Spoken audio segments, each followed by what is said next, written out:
Olá, pessoal. Então, nós continuamos falando dos conjuntos numéricos, né? Desse universo numérico, como que os números foram organizados, como que eles foram classificados. Primeiramente, né? Como que eles foram criados, né? Como que eles foram descobertos, digamos assim, tá? E em que circunstâncias eles aparecem, tá? E depois como que eles foram organizados em pacotes, né? Em conjuntos. Estou chamando esses conjuntos de pacotes, até ficar numa linguagem mais fácil para a gente entender. Então vimos nas aulas anteriores como que os números irracionais aparecem, né? No caso, um deles, né? Mostrei para vocês como que a raiz quadrada de 2 aparece, e depois também eu fiz um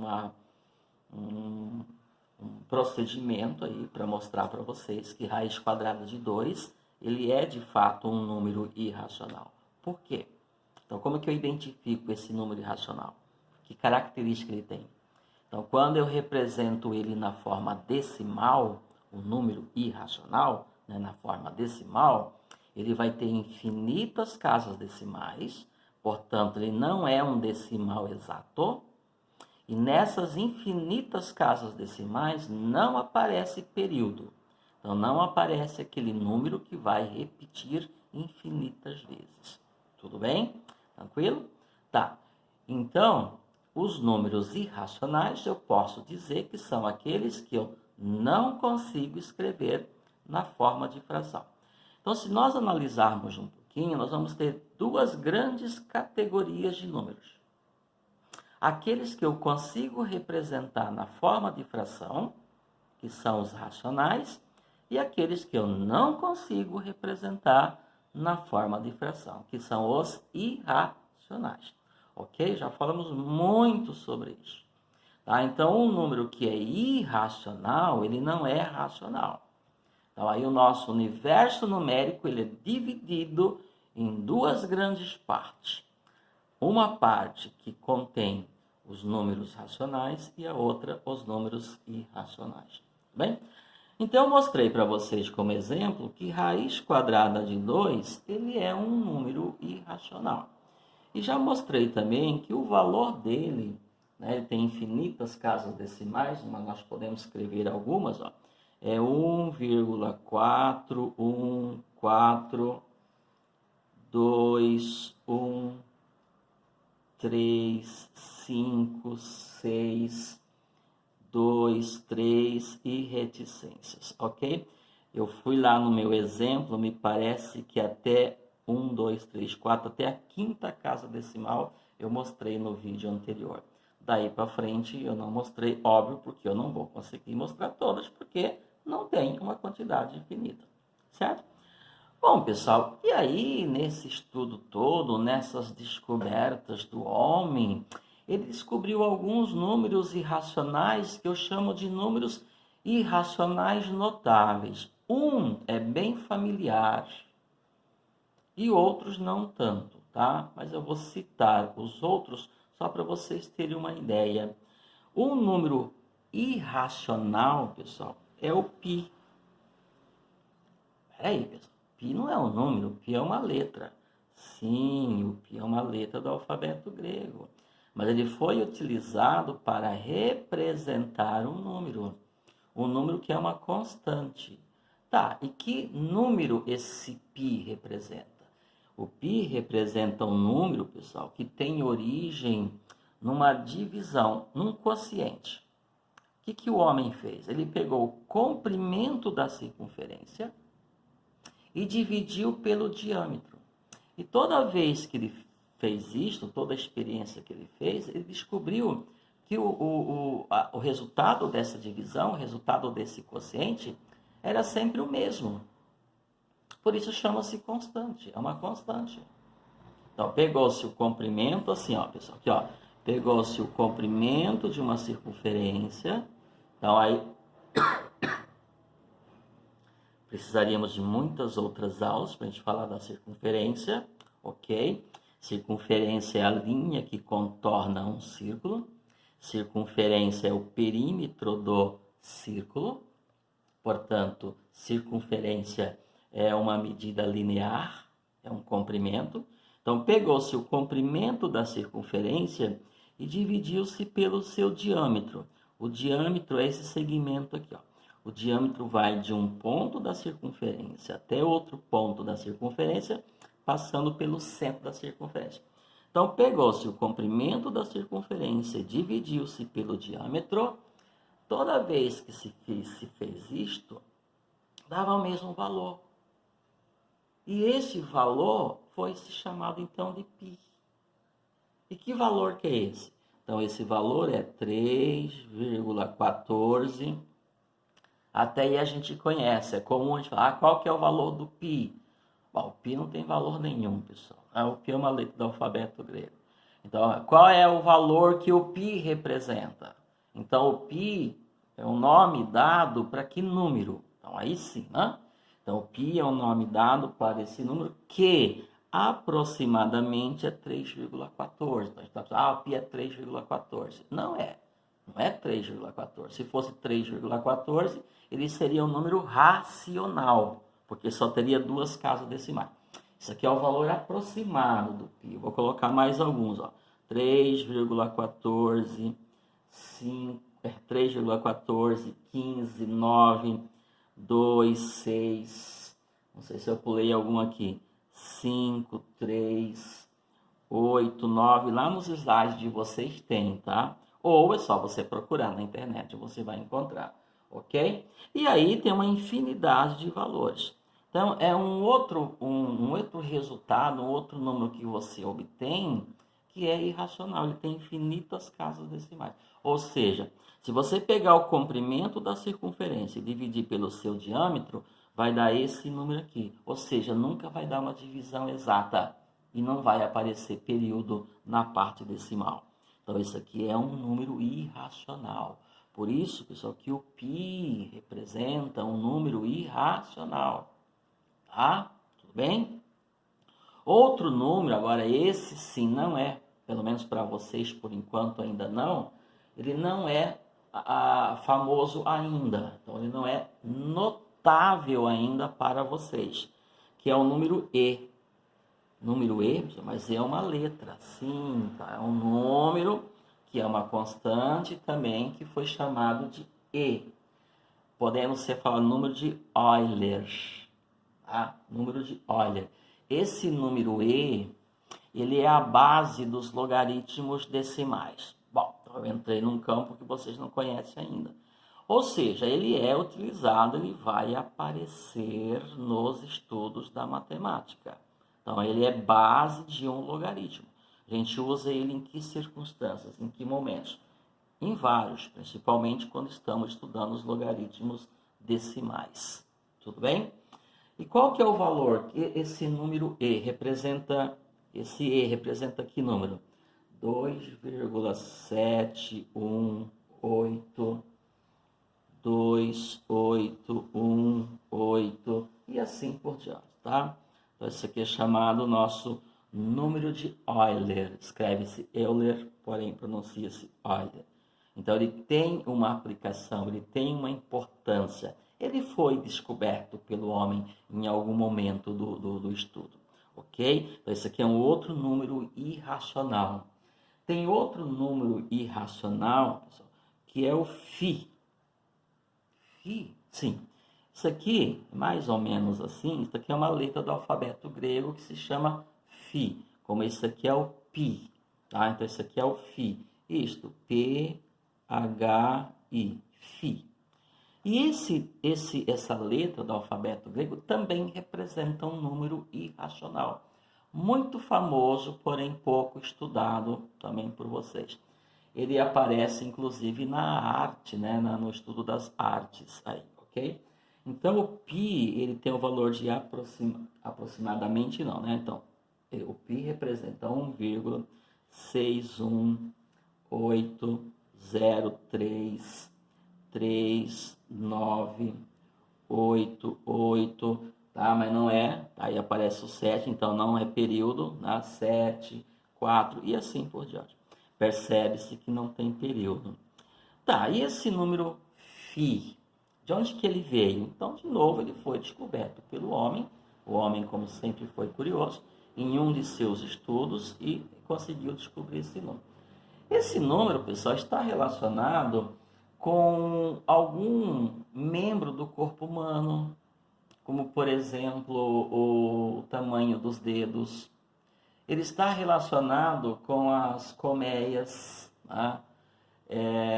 Então, ele está em um determinado contexto. Em algum momento o homem descobriu ele. Ele é chamado também de número de ouro. Tá? Ele é conhecido como número áureo, número de ouro e ainda divina proporção, tá?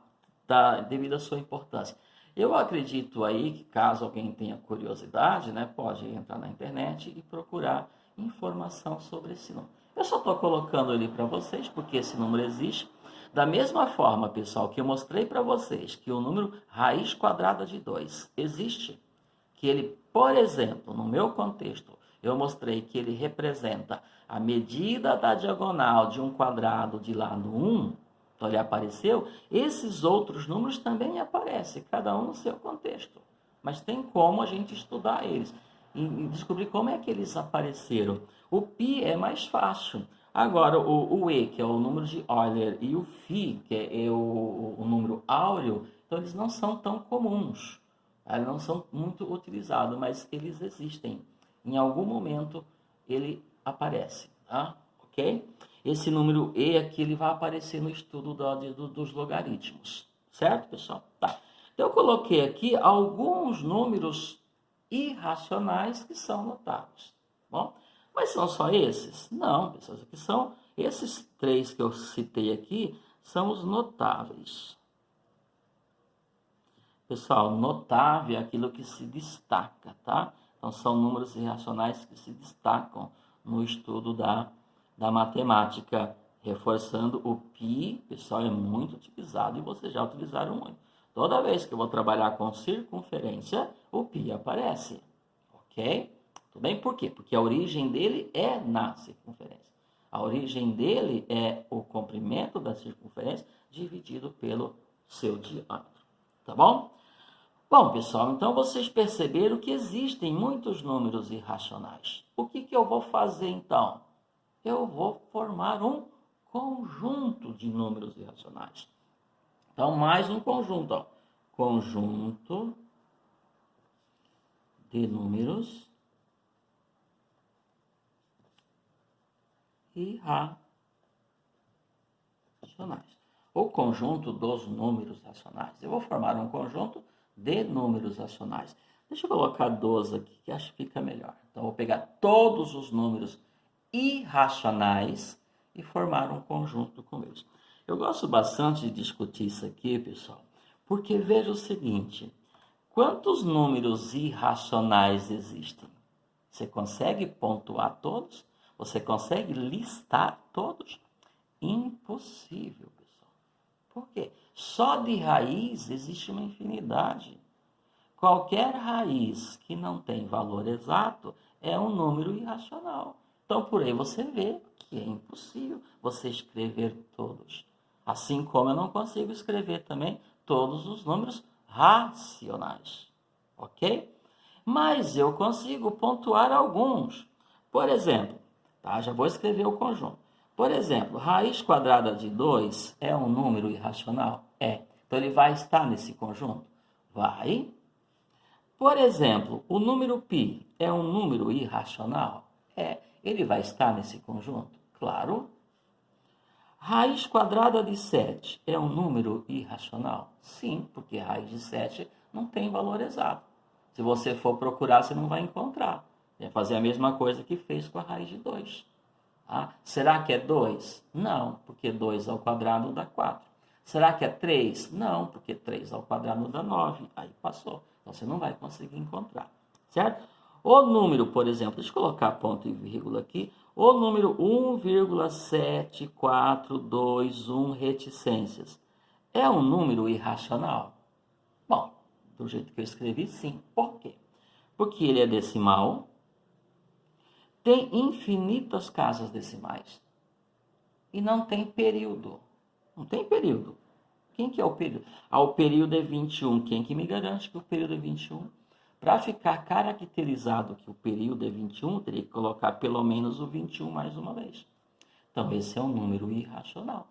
De onde ele veio? Não sei de onde ele veio. Coloquei aleatoriamente o número. Ele não é um número notável, como π, como e, como φ. Não é. É um número qualquer.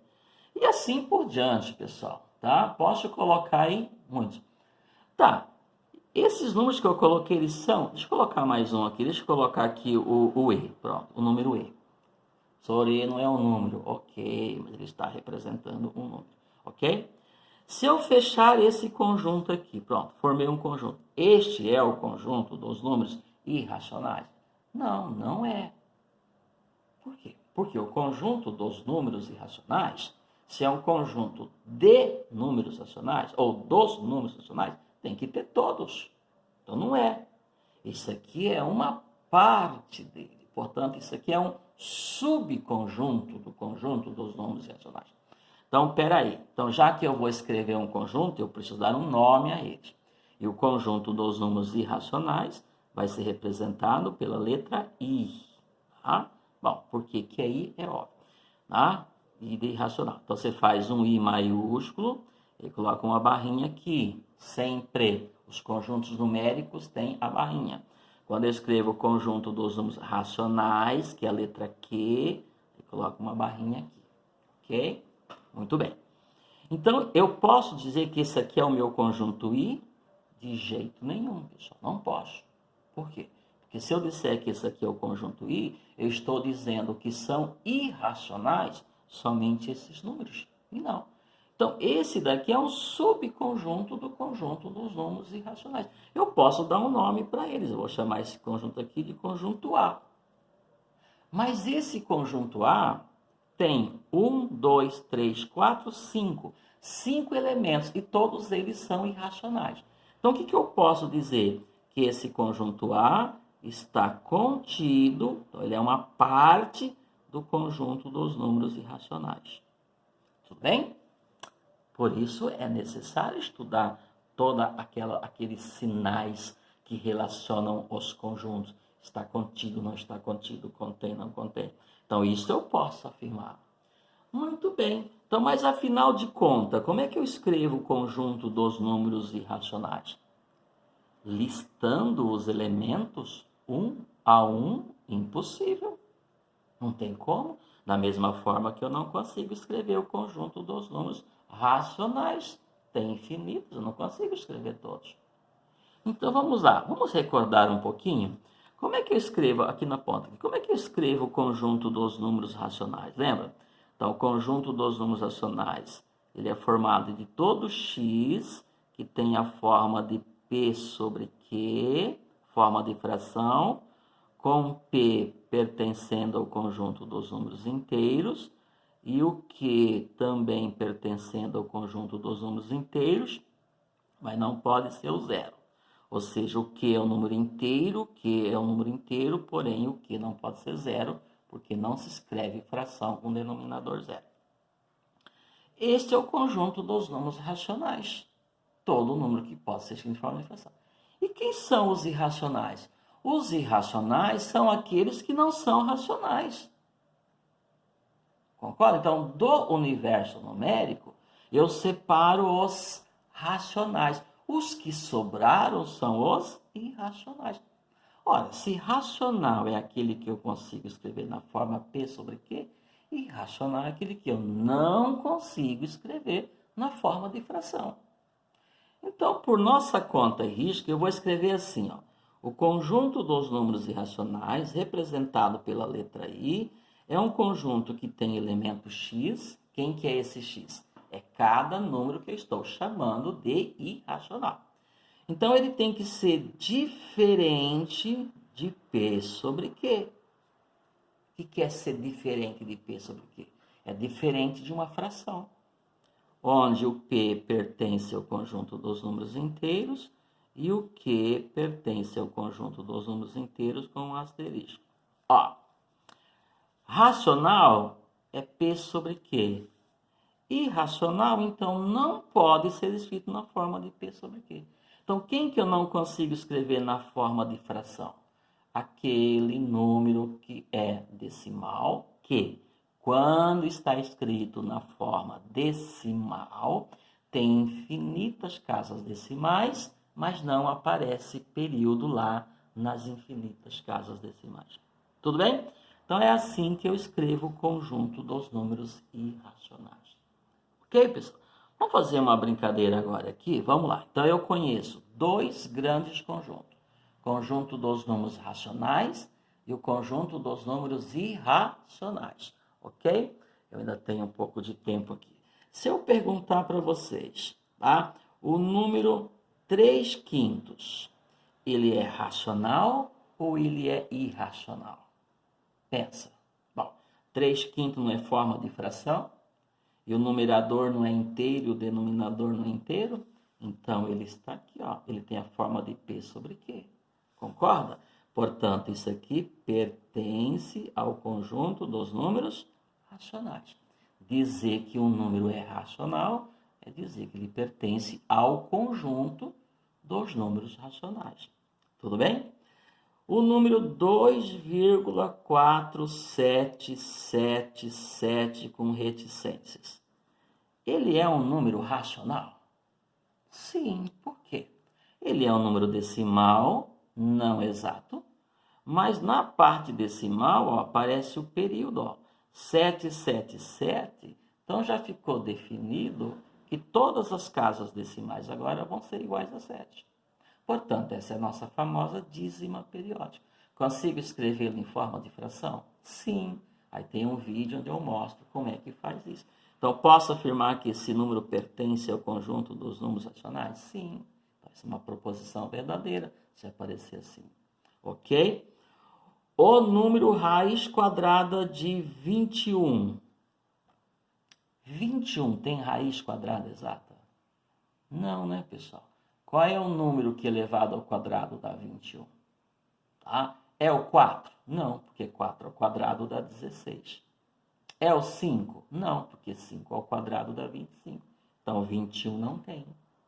Então, raiz quadrada de 21, ele é um número racional? Não, ele é um número irracional. Então, esse cara aqui pertence ao conjunto dos números irracionais. Pertence aí. Ok? Vamos lá, o número 371,25. Esse número é racional ou irracional? Para o vídeo um pouquinho e responde essa pergunta. Pronto, responderam. Esse número é racional. Por quê? Porque ele só tem duas casas decimais. É o famoso número decimal exato. Pode ser escrito em forma de fração? Pode. Portanto, ele pertence ao conjunto dos números racionais. Vendo, pessoal? O número, vamos lá, 3,41521 reticências. Vamos lá. Esse número é um decimal infinito. Concorda? Bom, se ele é decimal infinito, eu vou ver se tem período. Tem período aqui? Tem um número que repete infinitas vezes? Você consegue identificar? Não, né? Não tem. Tá, é o 4? Não. É o 41? Não. É o 415? Não. É o 21? Não. Ok? Então, esse número, ele não é racional, porque ele não é uma dízima periódica. Então, ele vai pertencer ao conjunto dos números irracionais. Raiz quadrada de 4. É um número racional ou é irracional? Vamos lá? Para um pouquinho o vídeo e responda essa pergunta. Pronto, já responderam? O que ele é? Quem respondeu racional acertou. Por quê? Porque raiz quadrada de 4 é exatamente 2. É uma raiz que tem valor exato. E se ele é exatamente 2, 2 é um número inteiro, e se ele é inteiro, ele é racional. Portanto, isso aqui pertence ao conjunto dos números racionais. Então, raiz quadrada de 4 é o número racional. Ok, pessoal? Tá? O número 0,5, o número meio, o que ele é? Racional ou irracional? Gente, isso aqui é um decimal exato, só tem uma casa decimal. Posso escrever em forma de fração? Claro, o meio posso escrevê-lo assim. Então, ele pertence ao conjunto dos números racionais, ok? O número menos 32,5, 32,5, é racional? Claro, né, pessoal? Ele só tem uma casa decimal. Mas é negativo. O que tem que ele é negativo? Né? Nos conjuntos numéricos, tem os positivos, tem os negativos. Então, esse número pertence ao conjunto dos números racionais. Agora, se eu colocasse um sinal de mais aqui, aí isso seria verdadeiro? Não. Por quê? Como que um número negativo vai pertencer a um conjunto que não tem número negativo? Então, aí o correto seria colocar o quê? Não pertence. Então, tudo isso nós já fizemos, já estudei com vocês. Tudo bem, tranquilo? Tudo bem, pessoal? Tranquilo? Ok? Bom, vamos fazer o seguinte agora. Então, nós já vimos que existem os números racionais, representado pela letra Q. Então, isso aqui é o conjunto dos números racionais. E o nosso I, que é o conjunto dos números irracionais. Fica um pouco difícil para escrever aqui, tá bom, pessoal? Então, existem esses dois grandes conjuntos. Lembrando, pessoal, que dentro desse daqui existem os inteiros e dentro dos inteiros existem os naturais. Tá? Então, lembre toda aquela história. A história é longa, já faz tempo que eu estou contando para vocês. Certo? Muito bem. Tá, então é como se eu fizesse isto, ó, tá? Mais ou menos assim, raciocinem comigo, ó. Imaginem todos os números, imaginem um universo numérico. Aí o que o homem fez? Pegou esse universo numérico e dividiu ele em duas grandes partes, fez dois grandes pacotes com ele. Quando eu falo em pacote, estou falando de conjunto. A gente sabe que os conjuntos podem ser representados através de diagramas. Então, eu vou fazer aqui uma figura para representar, então, o conjunto dos números racionais. Então, isso aqui é o meu conjunto Q. Significa que todos os números racionais eu vou jogar aqui dentro. Aí eu vou fazer um pacote aqui separado. Gente, os dois conjuntos são infinitos, então não dá aí para eu dimensionar. A minha figura é só uma representação. Ah, professor, a figura que vai representar o conjunto dos números racionais tem que ser menor que a figura. Nada a ver, pessoal. Os dois são infinitos. Mesmo que o infinito seja maior do que o outro. Não importa, é só uma representação aqui, ok? E essa figura aqui, esse diagrama, vai representar para mim o conjunto dos números irracionais. Vocês só não podem esquecer que dentro desse daqui, eu tenho o conjunto dos números inteiros. E dentro do conjunto dos números inteiros, eu tenho o conjunto dos números naturais. Tudo bem? Então, todo número que é natural é inteiro, todo número que é inteiro é racional. Então, quem que fica nessa parte aqui que está fora dos inteiros? Aqui ficam aqueles números racionais que não são inteiros. Vamos ver se vocês lembram. Quem é que fica nessa região aqui, então? Aqui fica o conjunto dos números racionais menos os inteiros. Mas eu não quero colocar isso aqui agora, para não confundir, eu preciso concluir a minha ideia aqui, tá bom? Bom, o que o homem fez, então? Ele pegou esses dois conjuntos e uniu os dois. Fez uma união dos dois. Reuniu. Pegou todos os números que estão nesse pacote, uniu os dois, criando, portanto, um conjunto só. Um conjuntão. E esse conjuntão é o conjunto dos números reais, pessoal. Entenderam a ideia? Então, ele pegou todo o número que está aqui e jogou aqui. Todo o número que está aqui e jogou aqui. Tudo junto, misturou tudo. O que ficou? Conjunto dos números reais. O senhor falou que os números irracionais não se misturam com os números reais? Ok, presta atenção. Sim, o número que é irracional não é racional. Só que eu despejei todos eles aqui dentro. É como se você pegasse um balde, uma caixa de água, uma caixa grande, e despejasse dentro dessa caixa água e despejasse dentro dessa caixa óleo. Na hora que você for olhar dentro dessa caixa, você vai ver o óleo separado da água, mas está tudo junto.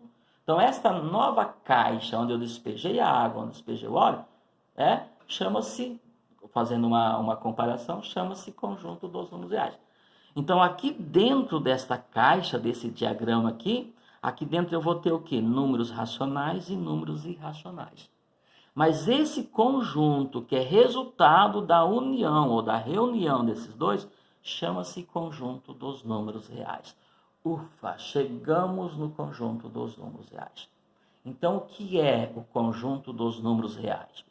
É um conjunto formado pela reunião do conjunto dos números racionais com o conjunto dos números irracionais. Tá bom? Eu volto, portanto, para falar mais sobre os números reais, onde eu preciso fechar o nosso estudo. Tudo bem? Então, até o nosso próximo vídeo, pessoal.